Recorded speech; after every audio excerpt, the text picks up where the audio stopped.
எங்களோட வந்து இன்னும் பல துறைகள் வந்து சைக்காட்ரிஸ்ட், சைக்காலஜிஸ்ட், சோஷியல் ஒர்க்கர்ஸ் எல்லாருமே இருக்காங்க.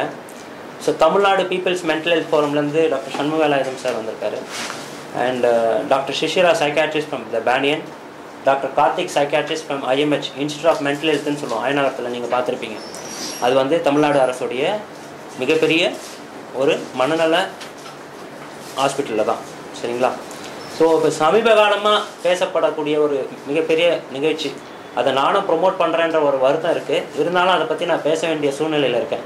பிக் பாஸ் அப்படின்னு ஒரு ஷோ நடக்குது. இந்த ஷோ வந்து விஜய் டிவி நடத்துகிறாங்க. விஜய் டிவி வந்து இந்த ஷோவில் மட்டும் இல்லை, கடந்த 2-3 ஆண்டுகளாக நீயா நானா என்ற ஒரு ப்ரோக்ராமில் வந்து மனநலத்தை பற்றி தவறான பதிவுகளை தான் அதிகமாக செஞ்சுருக்காங்கன்னு சொல்லணும். ஆனால் இந்த தருணத்தில் வந்து பிக் பாஸில் வந்து 2 நாட்கள் மனநலம் பாதிக்கப்பட்டவர்கள் மாதிரி அவங்களோட உடைகள், அவங்களுடைய நடவடிக்கைகள் எல்லாம் வந்து ஒரு ரொம்ப ராங்காக டிபிக்ட் பண்ணியிருந்தாங்க.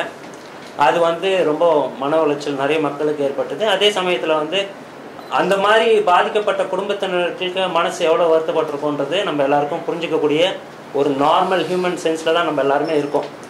சரி, இதெல்லாம் இருந்தாலும் கூட சனிக்கிழமை அன்னைக்கு வந்து திரு கமலஹாசன் அவர்கள் வந்து அதை பற்றி ஒரு வார்த்தை சொல்லி மன்னிப்பு கூட கேட்டார். அவர் மன்னிப்பை நாங்கள் ஏற்றுக்கிறோம், சந்தோஷமான விஷயம். ஆனாலும் அவர் அந்த ப்ரோக்ராமை நான் பார்க்கலன்னு சொன்னது வந்து வருத்தமான விஷயமா இருந்துச்சு. நான் டெய்லி ப்ரோக்ராம் பார்க்குறதில்ல அப்படின்னு சொல்லியிருக்காரு. அது எந்த வகையில் ஏற்றுக்க முடியும்னு தெரியல.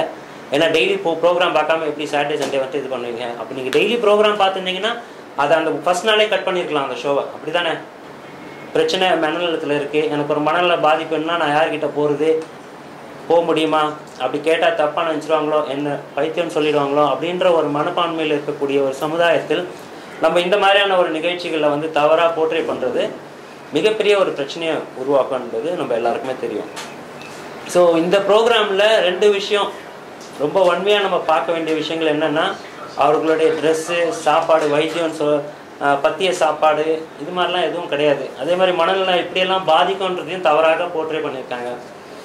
இதை அடுத்து நீயா நானா வந்து ரொம்ப நாளாகவே வந்து ஏதோ ஒரு கிளினிக்கல் சைடு மட்டும் மென்டல் ஹெல்த்தை ப்ரொமோட் பண்ணிகிட்ருக்காங்க. அதுலேயே வந்து நிறைய பிரச்சனைகள் இருக்குது, அதில் நிறைய மாற்று கருத்துக்கள்லாம் இருக்குது.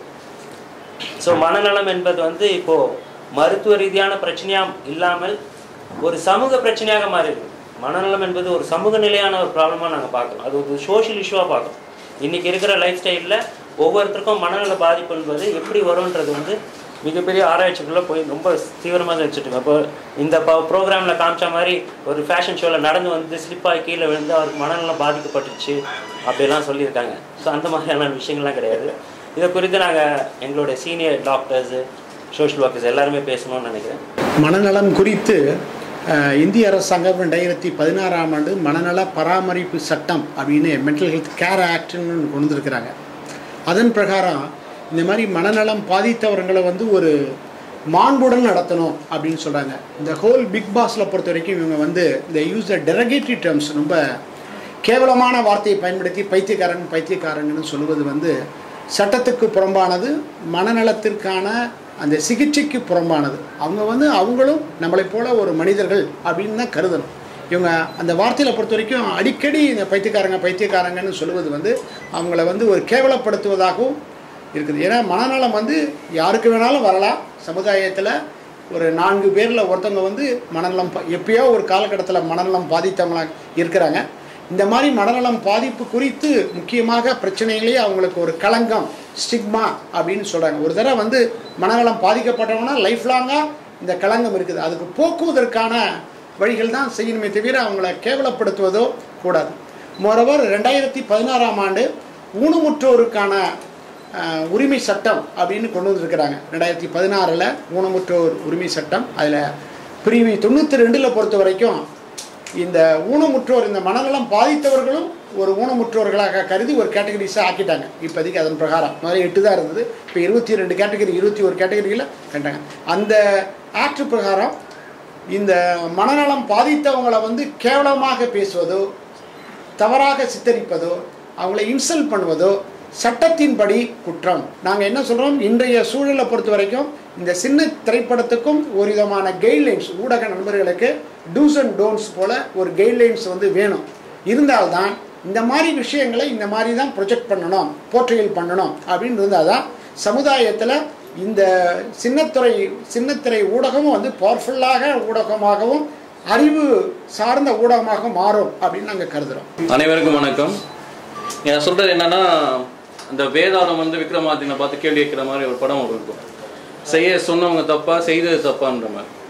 இந்த ஆக்டர்ஸ்லாம் வீட்டில் அந்த டாஸ்க் கொடுத்தாங்க இல்லைங்களா, அவங்க வந்து தார்மீக அடிப்படையில் அதை கொடுக்கல, அவங்க இர்ரெஸ்பான்சிபிளாக நடந்துக்கிட்டாங்க அப்படின்றது அந்த அந்த நிகழ்ச்சியை தொகுப்பாளரான கமலே சொல்கிறார். கமலே சொன்னதுக்கு அப்புறம் அந்த நிகழ்ச்சியில் ஒரே ஆளாக இருந்த அப்போ அந்த ரெஸ்பான்சிபிலிட்டி எடுத்து விஜய் டிவின்றது அப்பாலஜைஸ் பண்ணியிருக்கணுமா வேண்டாமா? ஓகேங்களா, அது பண்ணலை. அது பண்ணாத காரணம் தான் இந்த ப்ரெஸ் மீட்டோடைய மெயின் இதுவே. இத்தனை பேர் இவ்வளோ குரல் கொடுக்குறாங்க, மருத்துவர்கள் கொடுக்குறாங்க. மருத்துவர்கள் எழுதுறவங்களாம் கேலியாக சித்திரம் பண்ணிக்கணும், அது பிரச்சனையே கிடையாது. காலங்காலமாக சைக்காட்ரிஸ்ட்னா அப்படி தான் சித்திரம் பண்ணுறீங்க. ஆனால் மனநோயாளிகளை சித்தரிப்பதில் கொஞ்சமாவது ரெஸ்பான்சிபிலிட்டியோட நடந்துக்கணும். ஓகேங்களா, தமிழ் சமூகம் வந்து ஒரு அட்வான்ஸ் சமூகம். அதான் கமலே சொன்னார், அங்கேயே நீங்கள் வர மாதிரி நீங்கள் எல்லா இடத்துலையும் யூகேல பண்ணியிருக்கீங்க, ஹிந்தியில் பண்ணியிருக்கீங்க, நீங்கள் வந்து பண்ண முடியாது. சோழர்கள் காலத்திலே தனியாக மனநல பாதிக்கப்பட்டவங்களுக்கு தனியாக கோயிலே ஒரு இடம் வச்சு வைத்தியம் பார்த்த பரம்பரையில் வந்தவங்க நம்ம. அவங்களுக்கு முன்னாடி அவங்களை கேவலப்படுத்துகிற மாதிரி மனநல பாதிக்கப்பட்டவங்களாம் அது அந்த ஒவ்வொரு வீட்டில் மனநல பாதிக்கப்பட்டவங்க வீட்டில் பார்க்குறவங்க எப்படி இருக்கும், நமக்கு அது பொழுதுபோக்காக இருக்கும். அந்த டாஸ்க் கொடுத்தாங்க இல்லைங்களா, அது அவங்க பண்ணதுன்றது மிகப்பெரிய தவறு. ஸோ இதனால என்ன ஒரு பாசிட்டிவான விஷயம்னா நம்ம டிஸ்கஸ் பண்ணுறோம், அது நல்லது பண்ணியிருக்காங்க. பிக் பாஸ் எல்லாமே பார்க்குறாங்க. இன்னொரு முக்கியமான விஷயம் என்னன்னா, இன்னொன்று வந்து அந்த பிக் பாஸ்ன்ற ஒரு நிகழ்ச்சியே வந்து தவறான நிகழ்ச்சி. எந்த வகையிலன்னு சொல்றேன்னா, சோஷியல் எக்ஸ்பெரிமெண்ட் சொல்றாங்க. சோஷியல் எக்ஸ்பெரிமெண்ட்னா மக்களுடைய நடவடிக்கையை பத்தின ஒரு எக்ஸ்பெரிமெண்ட், பிஹேவியரை பத்தின ஒரு எக்ஸ்பெரிமெண்ட். அது யார் பண்ணணும்? எல்லாம் ட்ரக் எக்ஸ்பெரிமெண்ட் யார் வேணாலும் பண்ணுவாங்களா? மாத்திரை எடுத்து யார் வேணாலும் இன்ஜெக்ட் பண்ணி நாங்கள் டெஸ்ட் பண்ணுறோம் சொல்லுவாங்களா? அதுக்காக படிச்சிருக்கணும்ல. பிஹேவியரை பத்தி யார் படிச்சிருக்காங்களோ அவங்க தான் அந்த சோஷியல் எக்ஸ்பெரிமெண்ட்டே பண்ண முடியும் லீகலா. ஆனா இவங்க என்ன சொல்றாங்க, நாங்க வந்து வியாபாரத்துக்காக சோஷியல் எக்ஸ்பெரிமெண்ட் பண்றோம்ன்றாங்க. அதுவே வந்து தவறு, எத்திக்கலாவும் தவறு, லீகலாவும் தவறு. அப்படியே எக்ஸ்பெரிமெண்ட் பண்றாங்கன்னு வச்சுக்கோம், அந்த அளவுக்கு நம்ம புரியாம இருக்கோம். யார் வேணாலும் என்ன எக்ஸ்பெரிமெண்ட் வேணாலும் யாரை வேணாலும் பந்தாரெல்லாம் விட்டோமே வச்சுக்கோமே. அந்த எக்ஸ்பெரிமெண்ட் யாரும் பொது வேலையில பண்ணுவாங்களா? இன்ஜெக்ஷன் 100 பேரை கொடுத்து யாரெல்லாம் வந்திருக்காங்க அவங்க பொது வேலையில கொடுத்து இவங்களுக்கு இன்ஜெக்ஷன் போடுறோம், இவங்களுக்கு இன்ஜெக்ஷன் போடல, எது வேலை செய்யுதுன்னு சொல்லுவாங்களா? அப்ப எல்லாரும் முன்னாடியும் ஒரு எக்ஸ்பெரிமெண்ட் பண்றாங்க அப்படின்னா அதுவே தவறு. அதுல மனநோயாளியை பாதிக்கிற மாதிரி காட்டினாங்கன்னா பாருங்க, மனநலம் எந்தெந்த எவ்வளவு நிலைகள்ல வந்து அவன் கிராஸ் பண்ணிட்டே போறான். ஸோ அதை திருப்பி கேள்வி கேட்க கட்டாயத்துல இருக்கணும். ஓகேங்களா, அவங்க மதிப்பு கேட்டாலும் இதுக்கப்புறம் கொஞ்சமாவது பொறுப்போடு வந்துக்கணும் தான் எங்களுடைய எதிர்பார்ப்பு. எல்லாருக்கும் வணக்கம். என் பேர் doctor Shishira. I am consultant சைக்காட்ரிஸ்டாக ஒர்க் பண்ணுறேன். மனநோய் என்பது ஒரு காமெடி விஷயம் கிடையாது. நம்ம நிறைய விஷயத்தில் காமெடி ப்ரோக்ராம்லேருந்து சினிமையிலேருந்து இப்போ இந்த டிவி ஷோவில் கூட மனநோயை பற்றி யூஸ் பண்ணி காமெடி வைக்கிறது. பட் அது மனநோய் இட்ஸ் எ சீரியஸ் இஷ்யூ. அது வந்து காமெடிக்காக யூஸ் பண்ணுற கூடாது.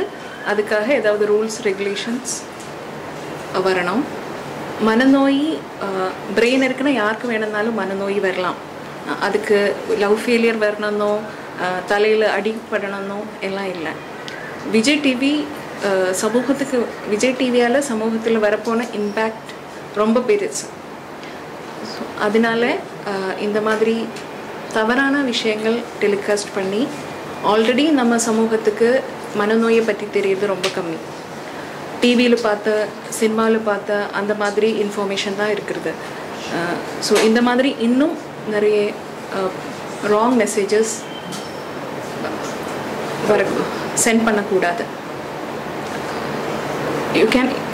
இவ்வளோ இம்பேக்ட் இருக்கிறதுனால Vijay TV can consult with a expert team and send the message of mental illness to the larger public. Doctor Jayakumar, மனநல மருத்துவர்.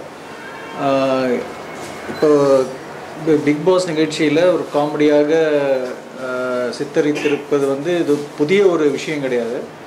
பல ஆண்டுகளாக தமிழ் படத்திலும் தமிழ் திரைப்பட தமிழ் மீடியாக்களும் செய்து கொண்டிருக்கிற, தெரிந்தோ தெரியாமலோ செய்து கொண்டிருக்கின்ற ஒரு விஷயந்தான். அதனால் என்னுடைய நிலைப்பாடு வந்து கொஞ்சம் டிஃப்ரெண்ட்டாக இருக்கும். இது வந்து அதனால் இந்த இப்போ பல ஆண்டுகளாக பல திரைப்படங்களை பார்த்து இதை மாதிரி தான் காமிக்கிறாங்க. அதனால் நடிகர்களுடைய understanding of mental illness is different. அவர்களை பொறுத்தவரை அதுதான் மனநல நோய்னு நினச்சி அவங்க பண்ணியிருக்காங்க. இது வந்து பை அண்ட் லார்ஜ் சொசைட்டி மேலே இருக்கிற ஒரு இருக்கிற ஒரு டெஃபிஷியன்சியை தான் காமிக்குது. நாங்கள் மனநல மருத்துவராக ஒரு அவேர்னஸை பீப்புள் மத்தியிலையும் ஆக்டர்ஸும் பீப்புள் தான், அவங்க மத்தியில் க்ரியேட் பண்ணலை. மனநோய் பற்றிய அவேர்னஸையே இல்லை நம்ம சமூகத்தில். அது ஒரு சாம்பிள் தான் இப்போ நீங்கள் தெரிஞ்சிருக்கு. அதுக்காக அவங்கள போய் தண்டிக்கிறதோ இல்லை அவங்கள போயிட்டு சண்டை போடுறதோ இது தேவையில்லாத ஒரு விஷயம். ஆனால் இது எங்களுக்கு ஒரு அலாம். சரி, நாங்கள் விழித்து கொள்ள வேண்டும் சமூகமாக, ஒரு மனநல மருத்துவ சமூகமாக, ஒரு சைக்காலஜிக்கல் சமூகமாக நாங்கள் இது விழித்துக்கொள்ள எங்களுக்கு ஒரு அலாம் கிடைச்சிருக்கு. இது நல்ல விஷயம். இதை ஒரு இம்பிட்டஸாக எடுத்துகிட்டு நாங்கள் போய் ஃபைட் பண்ணுறது, போலீஸில் போய் கேஸ் கொடுக்குறதுலாம் ஒன்றும் வேஸ்ட்டான விஷயம். விஜய் டிவி கிட்ட போய் நாங்கள் போய் சண்டை போடுறது வேஸ்ட்டான விஷயம். நாங்கள் இதிலிருந்து நாங்கள் மனநோய் பற்றிய நல்ல கரெக்டான விஷயங்களை சமுதாயத்துக்கு எடுத்துக்கொண்டு போய் செலுத்த போகிறோம். அப்படி செலுத்தினா இந்த பிரச்சனையே வராது. ஏன் இந்த மாதிரி நாங்கள் சொல்கிறோன்றதையும் தெளிவாக சொல்லணும். மனநோய் ஏற்கனவே ஸ்டிக்மான்னு சொல்லுவோம். ஸ்டிக்மான்ற ஒரு விஷயம் இருக்கிற ஒரு விஷயம் இது நோய். ஹெச்ஐவி இல்லைன்னா லெப்ரசி இல்லைன்னா டிபி, இதெல்லாம் ரொம்ப ஸ்டிக்மடைஸ்டான விஷயங்கள். அவங்களை மேலும் ஸ்டிக்மடைஸ் பண்ணக்கூடாது. ஆர் ஈவன் இப்போ டிரான்ஸ்ஜெண்டர்ஸ் அவங்களும் ரொம்ப ஒரு ஸ்டிக்மடைஸ்டு சமூகம். அதை பற்றி இன்னும் தவறான கருத்துக்களை ஒரு கேவலமான சித்தரிப்பு அந்த சமூகத்துக்கு அது நல்லதில்லை. அப்படி அந்த காலத்தில் எம்ஆர் அதை ரத்த கண்ணீரில் பண்ண இது பார்த்தீங்கன்னா லெப்ரசி பற்றி சில விஷயங்களை தவறாகவும் பண்ணியிருப்பார். அந்த மாதிரி பல மீடியாவுக்கு அவர்களுக்கு ஃபுல்லாக ப்ளேம் பண்ண முடியாது. அதே சமயம் அவங்கள விட்டுற முடியாது. they have to become more responsible, consult experts, psychiatrists, psychologists in doing this programs. அதுதான் எங்களுடைய கலந்து ஆலோசித்து நல்ல முறையில் செய்யுங்க அப்படின்னு தான் சொல்லுவேன். சனிக்கிழமை அன்னைக்கு கமலஹாசனே சொல்லியிருக்காரு, நான் அதை பார்க்கல அப்படின்னு சொல்லி. ஸோ நாங்களே அதுக்கப்புறம் ஒவ்வொருத்தராக சொல்லும் போது தான் அந்த நிகழ்ச்சியை பார்த்தோம். அண்ட் இன்னொரு விஷயம் விஜய் டிவி மூலியமாக எங்களுக்கு ஒரு தகவல் வரும். ஓகே, இதில் சித்தரிக்கப்பட்ட எல்லாமே ஒரு என்டர்டெயின்மெண்ட்டுக்காக பண்ண ஒரு விஷயம், எங்களை மன்னிச்சுக்கோங்கன்னு சொல்லி விஜய் டிவியோ அந்த எண்டமால்ன்ற அந்த கம்பெனியும் தான் மன்னிப்பு கேட்கணுமே தவிர்த்து, ஒரு ஆங்கர் மன்னிப்பு கேட்கறது அவரோட பெருந்தன்மையை குறிக்குது. அது கமலஹாசனோட பெருந்தன்மையை தான் குறிக்கிறத தவிர்த்து அது முழுசாக வாபஸ் வாங்கலாம். விஜய் டிவி இதை பற்றி அட்லீஸ்ட் ஒரு 2-3 ஸ்லைடாவது அந்த ப்ரோக்ராமுக்கு நடுவில் போடணும்.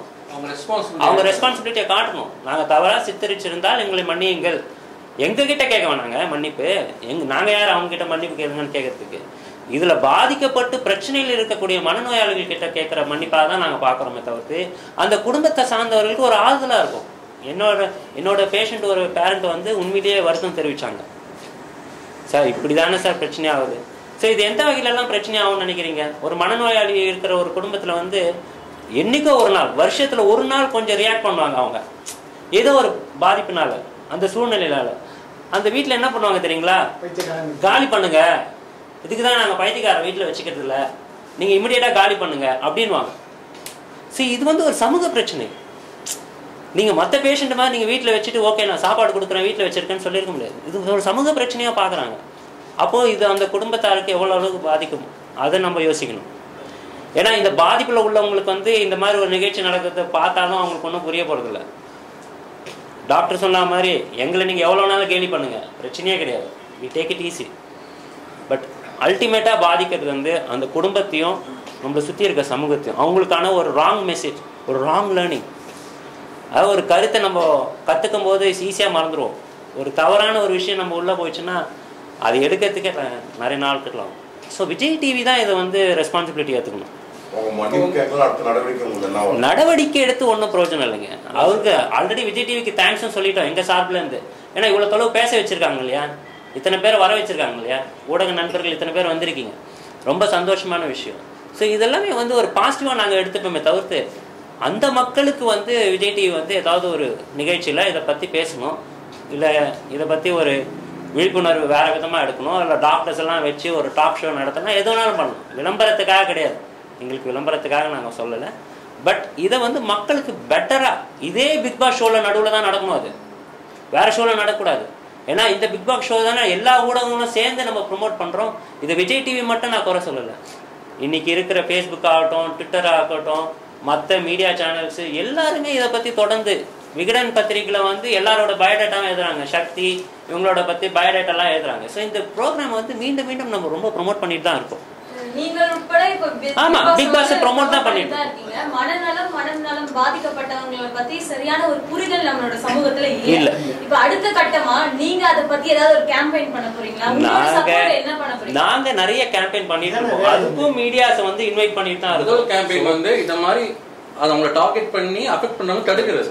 இத ஃபர்ஸ்ட் இத பண்றோம். ஏனா எல்லா இப்போ காலகாலமா நீங்க தமிழ் சினிமா மனநலம் பாதிக்கப்பட்டவங்களை பத்தி போர்ட்ரேட் இருக்கு. ஆமா அது தவறா பண்ணிட்டே இருக்காங்க. அது எந்த கட்டத்துல மாறணும் இல்லீங்களா?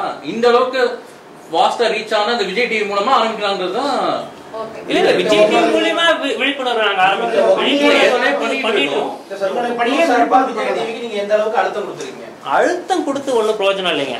அது வந்து ஒரு வியாபாரங்க. இவ்வளோ பேர் ஸ்பான்சர் பண்ணி நடக்கக்கூடிய ஒரு ப்ரோக்ராமில் வந்து உலக நாயகன் சொல்லக்கூடியவர் வந்து ஆங்கராக இருக்கும்போது அந்த ப்ரோக்ராம் சக்ஸஸ்ஃபுல்லாக போகும். 100 நாள் போகும்.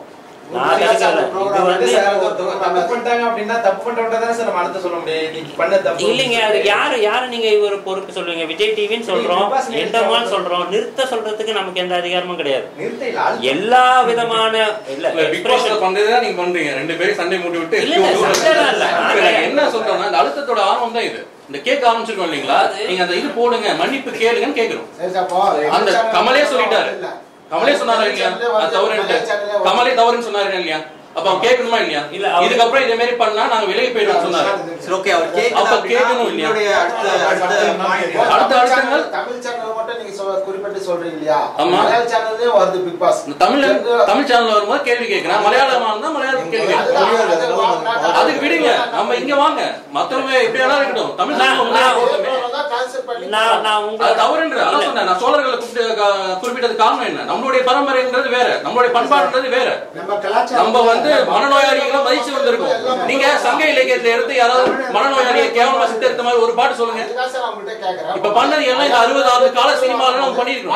மக்கள் தான் அவங்களுக்கு என்ன நீங்க சப்போர்ட் கொடுக்க போறீங்க? யாருக்கு? மலையாள சேனல்ல பிக் பாஸ் வருது இல்லையா? அவங்களுக்கும் சேனல் கொடுக்குறாங்க. நம்ம வீட்டை சுத்தம் பண்ணிட்டு பக்கத்து வீட்டுக்கு போவோம். நம்ம வீட்டை சுத்தமா இல்லாத பக்கத்து வீட்டை பத்தி இப்ப என்ன அக்கறை?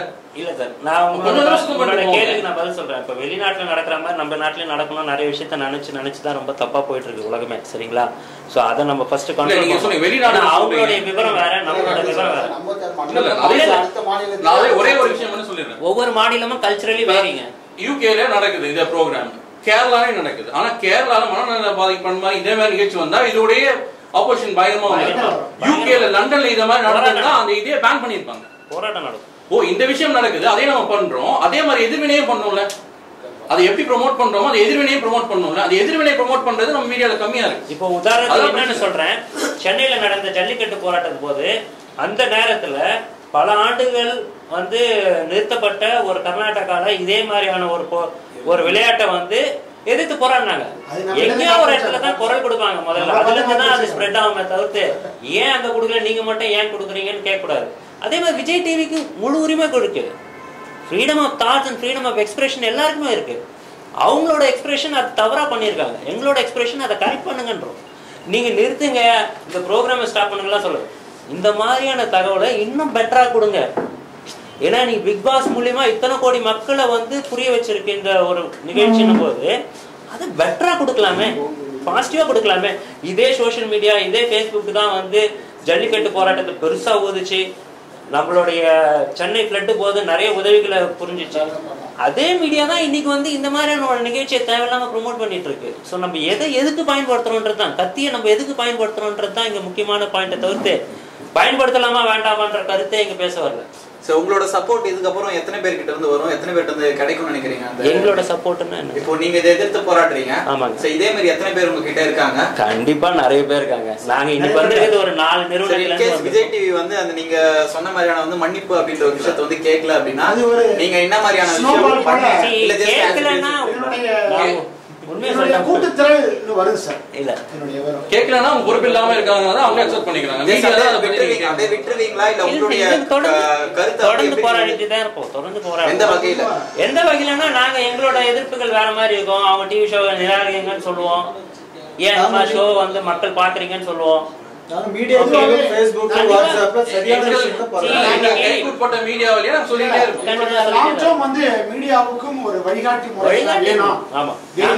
அதாவது எங்களோட நிறுவனத்துல பல வெளிநாடுகள்லாம் தே ஃபாலோ டிப்டோ மீடியா எத்திக்ஸ்னு வச்சுருக்காங்க, மீடியா கைட்லைன்ஸ் வச்சுருக்காங்க. இப்போ வந்து மென்டலி இப்போ இந்த ஆக்ட் பிரகாரம் மென்டலி இல் பர்சனாக ஃபோட்டோ போடக்கூடாது, ஊனமுற்றவங்களை ஃபோட்டோ வெளியிடக்கூடாது, அப்படிலாம் வந்துருக்குல்ல. அது போல கைட்லைன்ஸும் நாங்கள் கேட்குறோம். இந்த நிகழ்ச்சி அங்கே நடந்திருக்கவே முடியாது. யூகேல நடந்திருக்கவே முடியாது, வாய்ப்பே கிடையாது. அது இங்கே நடக்கும்பொழுது அந்த சேனல் ரைட்ஸே பேர் பண்ணுவாங்க. அது மாதிரி கைட்லைன்ஸாவது உருவாக்கணும், வழிகாட்டி முறைகளாவது வேணும். இதுக்காண்டி விஜய் டிவி நிர்வாகத்துக்கு போயிட்டு நீங்க நேரடியாக வலியுறுத்துவீங்க? எங்களுக்கு வேலை நிறைய இருக்கு. ஏன்னா தனித்தனியாக டிவிக்காரர்கிட்ட பேசக்கூடாதுன்னு தான் ப்ரெஸ் மீட்டே வச்சோம். சரிங்களா?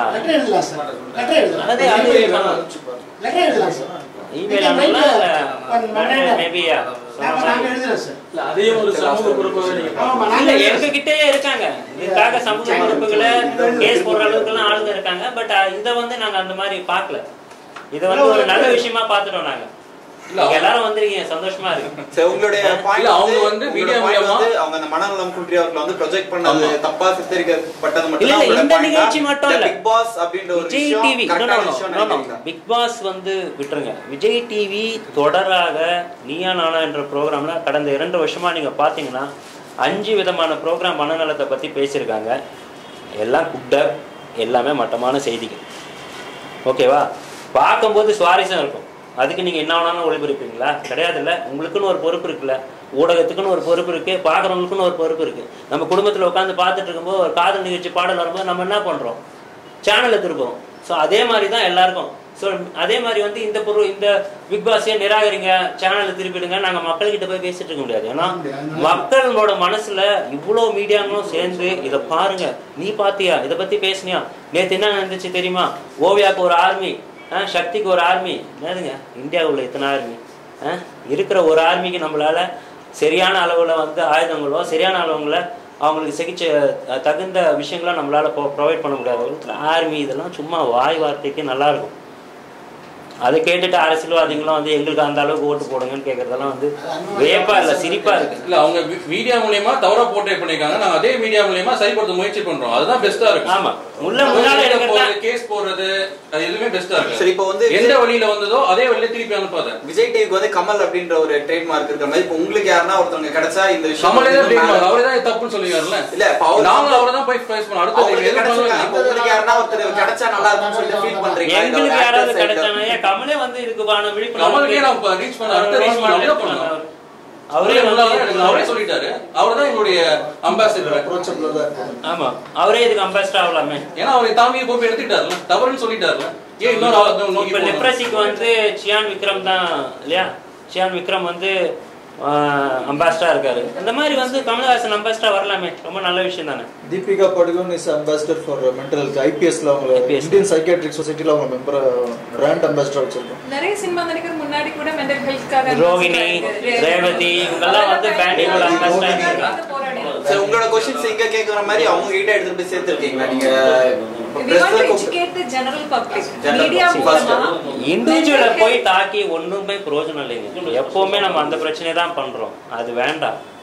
ஒரு தனி மனுஷனை மாத்தி உலகத்தை மாற்ற முடியுமானா முடியாது. உலகத்துக்கு தேவை விழிப்புணர்வு, உலகத்துக்கு தேவை ஹேண்ட் ஹோல்டிங் சொல்லலாம். நம்ம ஒருத்தருக்கு ஒருத்தர் கை கொடுத்து தூக்கி விடுறது தான் நம்மளோட வேலை.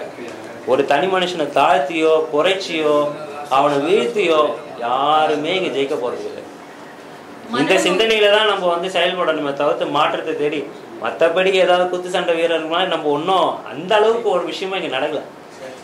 அவ்வளவுதான் நான் சொல்லுவேன். மனநோயை பத்தி மட்டும் ஏன் கிண்டல் பண்றேன்? அது எல்லாரும் சிரிக்குது, நம்ம எல்லாருமே சிரிச்சிருக்கு. நானும் தெரியாத டைம்ல அது காமெடியே I have enjoyed it. But இப்போ அதை புரிஞ்சதுக்கு அப்புறம் கேன்சர் வந்த நோய்க்கு அந்த ஆளுக்கு தெரியும் போய் ட்ரீட்மெண்ட் எடுக்கணும் நோயாளிக்கு. பட் மனநோய் இருக்கிற ஆளுக்கு நிறைய பேருக்கு தெரியாது ட்ரீட்மெண்ட். சினிமாலலாம் வந்து பாத்தீங்க அப்படின்னா அந்த மெட்ராஸ் கூட ஒரு படம் வந்துச்சு. அதுல கூட வந்து மனநோய் குன்ற ஒரு விஷயம் ஒருத்தர் பேசுறது வந்து சிரிப்பு வர மாதிரி இருந்துச்சு.